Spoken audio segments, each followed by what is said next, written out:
Several weeks ago, the news broke that the Lionsgate company bought E1, which means that now this company has the necessary permissions to work on Power Rangers films. Let's remember that Lionsgate were responsible for the 2017 film, so this has left fans with many questions. Many think that now, maybe, we can have the second Power Rangers movie since it had been announced that they were going to create a sequel, but it never happened. Now, with this purchase, it is a possibility that they will make this movie, but this really needs to be analyzed better. The reality is that the sequel had been cancelled due to the failure of the first movie. Even though some fans liked this movie, companies measure success with numbers. This first movie had an investment of $100 million, but only managed to generate $142 million, which means it only had a so-called profit of $42 million. I say so-called profit because sometimes the first investment does not include other costs, so this may mean that the movie actually made a loss and not a profit. Regardless of fan love, all companies are still businesses looking to make money, so if any product doesn't make them a profit, then it's a waste of time and money. Sometimes the numbers don't reflect on how good or bad a movie is, but unfortunately, this is the only way they can measure a project to decide whether to make a sequel. This is why there are movies that become a saga even if they are terrible, because if there is an audience that supports them, then they are going to make a lot of money. Due to these profits is that they keep creating sequels until they become sagas of many movies. We have already talked many times about the good and bad things that this 2017 movie had.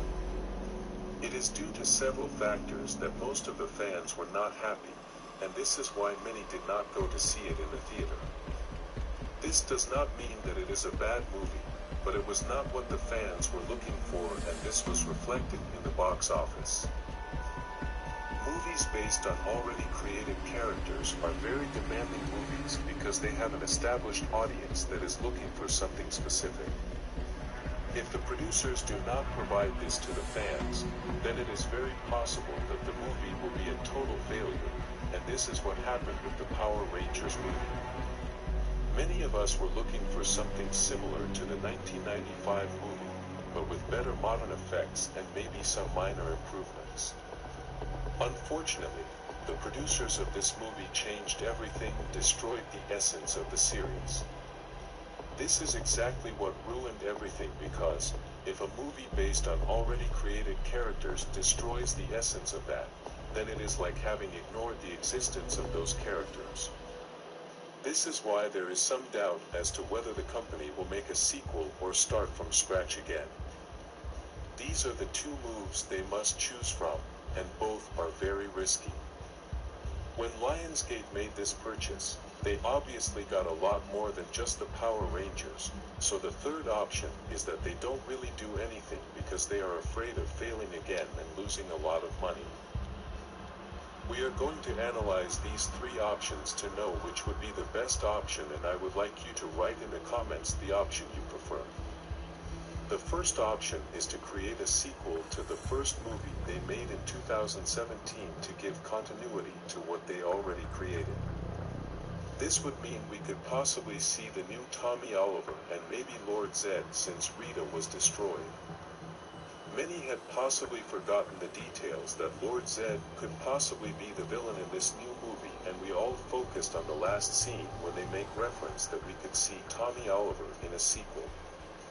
The story of this movie could be interesting since Rita had the powers of the Green Ranger, and we don't know how Tommy is going to get that. Besides this, we also don't know if the Dragon Dagger could appear since it is the way Tommy controls the Dragon Zord, and it would be very interesting to know the version of this dagger with modern effects. It could also be interesting to meet the Dragon Zord, and while obviously the design of the Zords in this movie was horrible, we don't know if they will create something amazing with this new Zord. Another thing they could do is learn from all the mistakes they made, and maybe they can create a better movie. Another advantage they have is that we all know the story and the characters, so now they can concentrate a little more on the action. Also, even though many of us are focused on Tommy being the Green Ranger, with the destruction of Rita, we don't know if he might start using the powers of the White Ranger. This would give us the possibility that we might see a new version of Sava, the White Ranger's powerful sword. This option has all these advantages, but the risks it has is that maybe the fans feel that they are going to waste their time due to the failure of the first movie. Another thing is that maybe many fans are not going to forgive the changes they made with the essence of the franchise, and this could cause an even worse failure. The next option is to create a new movie starting from scratch, and this has many advantages, but it also has many risks.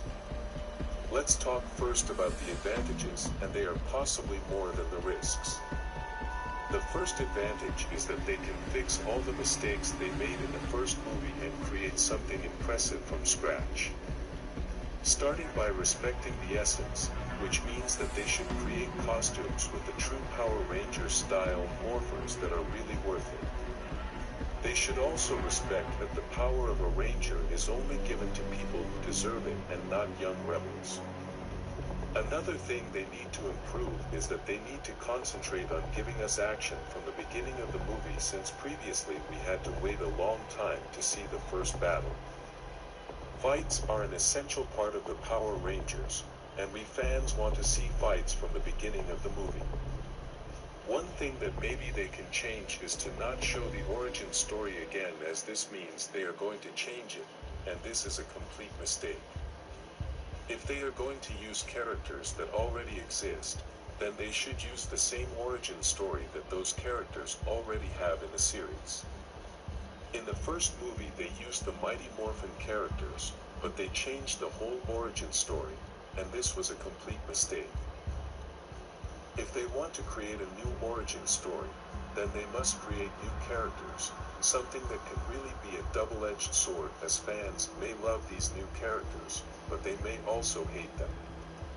The only risk this second option has is basically the same risk they had when they created the first movie, a normal risk that happens with all projects. The third option is very simple, and it is that they decide not to do anything with the Power Rangers. This may happen due to their fear of failure, although we don't know if this company will also be attached to the reboot. If Lionsgate joins the reboot, then their movies should be connected to the series, and there anything can be possible. If you would like a sequel to the 2017 movie, like this video and subscribe for new Power Rangers projects.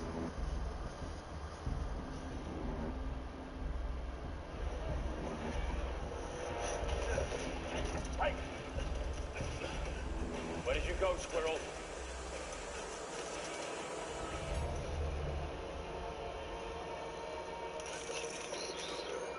On the ground!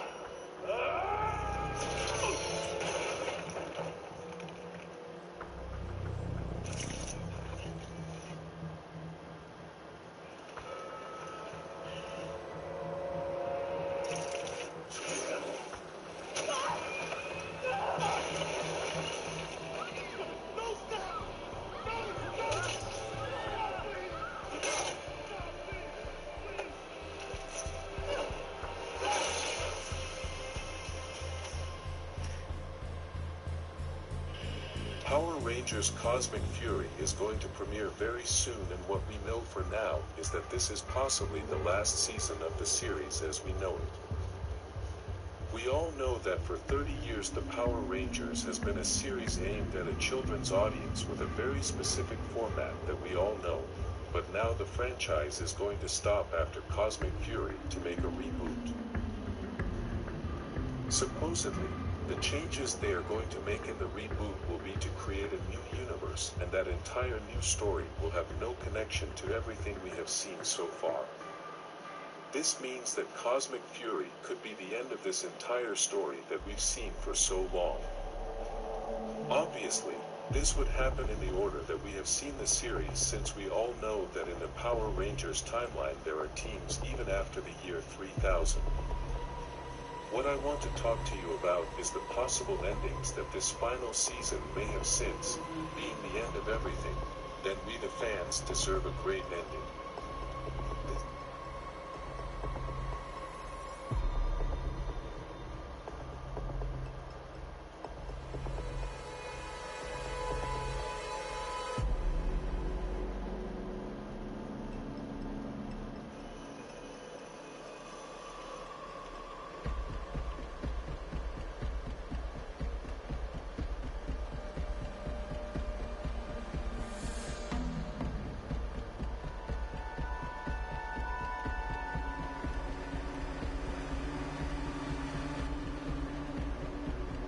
Testing, testing, testing, testing, 1, 2, 3. Testing, testing, testing.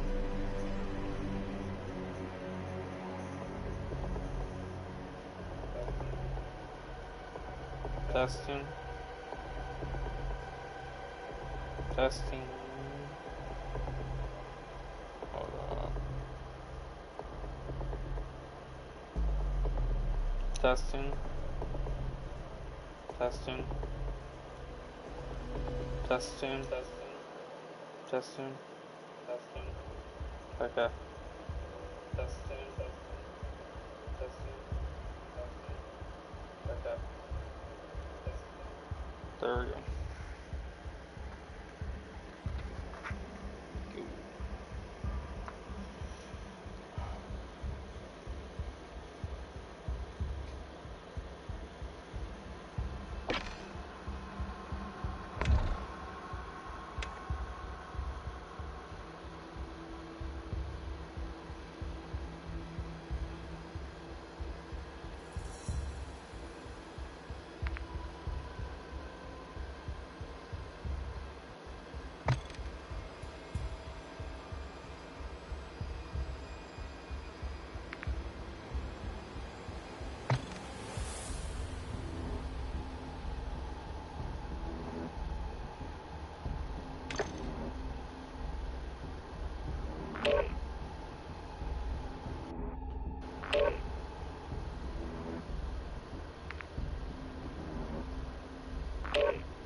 Hello.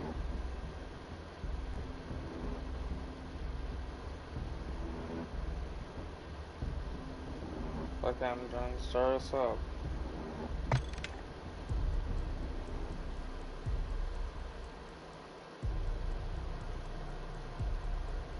Are you trying to use your mic? So, what? Can you please use your mic? Please?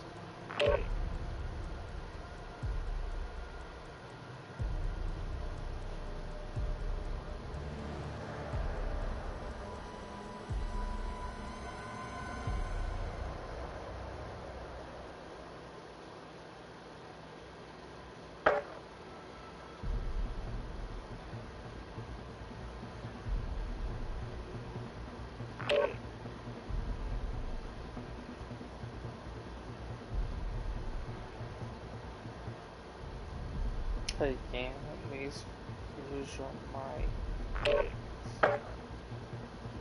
If you can hear me, can you please use your mics?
Shadows. This is Gold Eagle Actual.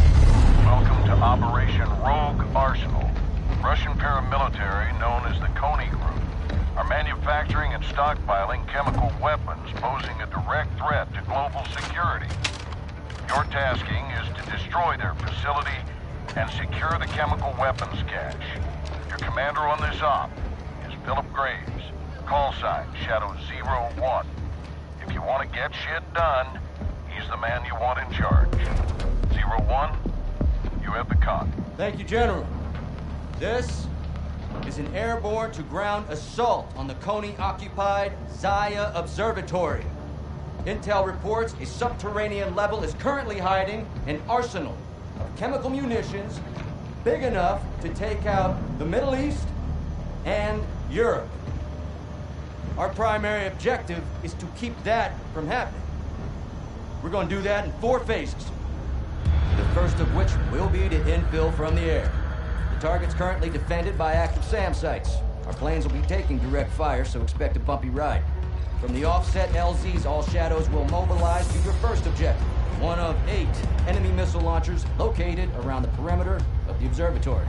You will take over your assigned launcher and, on my mark, initiate a focused fire attack, destroying Zaya and blasting ourselves one colossal entry point into that underground complex. Once inside, you will locate the chemicals, collect as many canisters as you can, and double time to an extract point, where you will exfil your cargo and yourselves.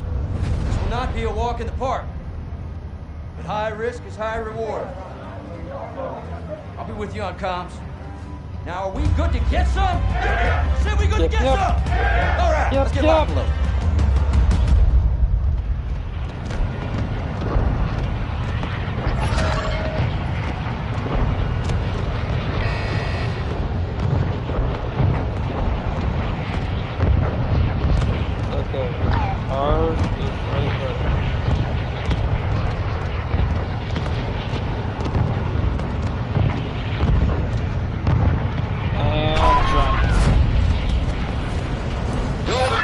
Assault teams are securing the missile launchers as we speak. Once all objectives are contained, my Shadows will position the ordnance to target the observatory. Actual copies all. Report back when it's done. All Shadows, move to your designated targets and secure the missile launchers.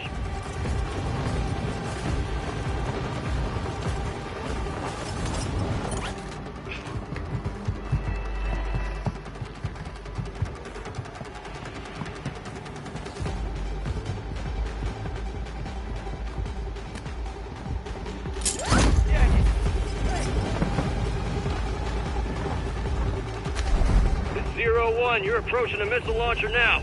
Clear the area and secure the target.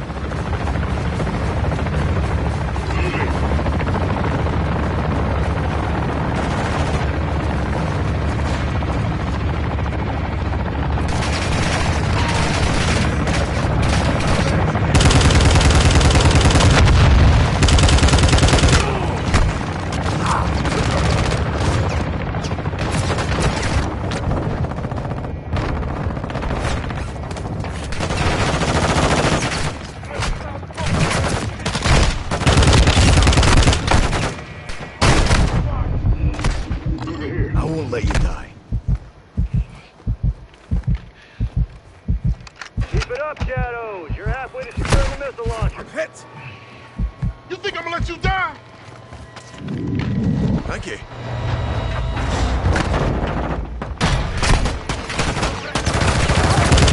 Taking effective fire.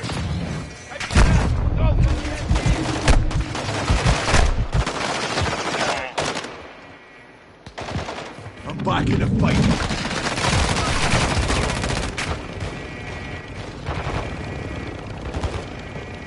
I'm coming! Effective fire!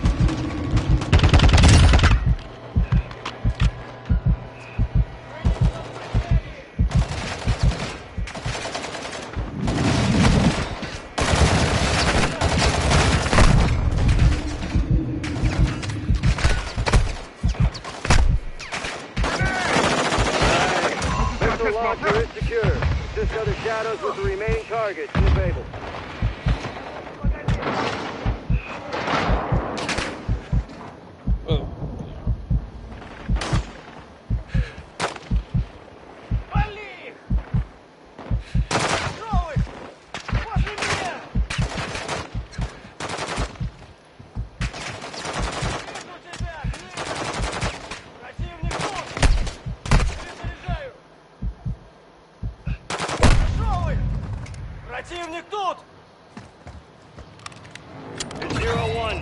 is hot, hot stuff coming at you.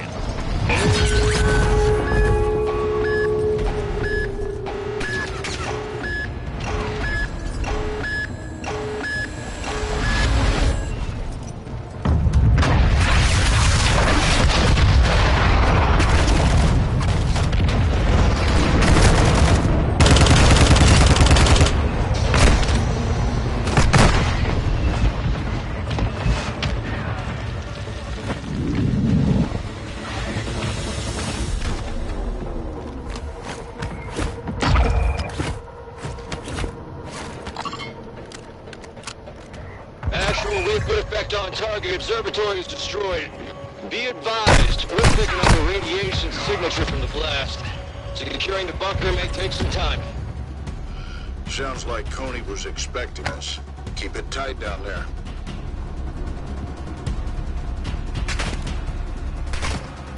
Over here.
Hey, can you get unstuck? Pause.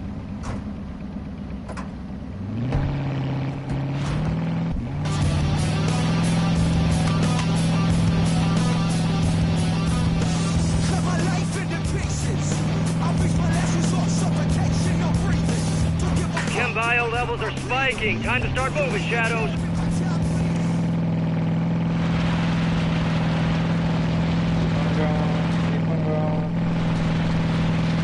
There we go.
You gotta stop.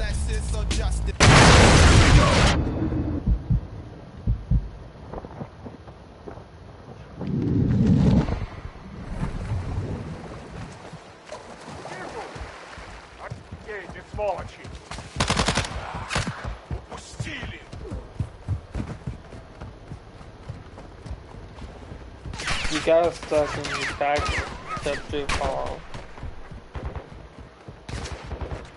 Taking effective fire!